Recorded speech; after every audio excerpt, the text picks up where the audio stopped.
we all talk about the pyramids and how could they have possibly built it? How did they do it so many years ago? But do you know that in India, we have so many temples, but the one with the highest Gopuram is there in Tanjavur, which is where the Chola dynasty had happened, and his role, Rajaraja Cholan, had built it. That particular temple has the highest Gopuram in the whole world. The top stone alone, it's a single stone that weighs 80 tons. 80 tons, not 1 ton or 2 tons. And how did they do it? But do we know that? We all go to the pyramids, we go see the Leaning Tower of Pisa. Someone said something very nicely. He said, we are actually appreciating a building that doesn't stand. It's falling over and wow, let's take a picture, let's take a selfie, and we're getting excited. But we have temples today that stand and they didn't use plaster.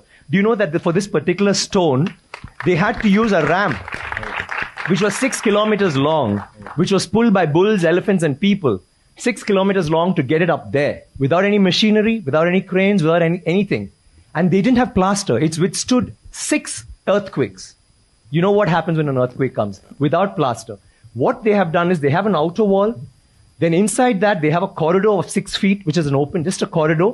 And then they have another structure inside, which goes all the way to the top, which is why they can withstand earthquakes, which is why they stood so long. So these are all things that we need to know about. This particular king has built 5,000 dams in his time, and he's made a water management ministry in that time. He's had elections for the village leaders. He's asked them to name cities after women. Why should it only be men? Why can't it be named after a queen? And they've had hospitals, free hospitals, and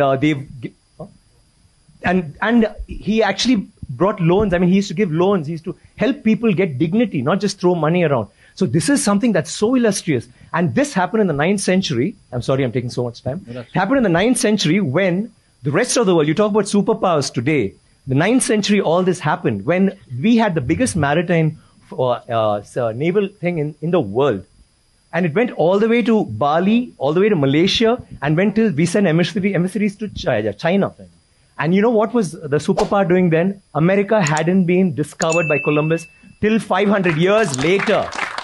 So think about our culture, think about how advanced we were. We need to be proud of this. It's nothing to do with North India, South India, West India, East India. It is, we are Indians. And we need to feel proud about that.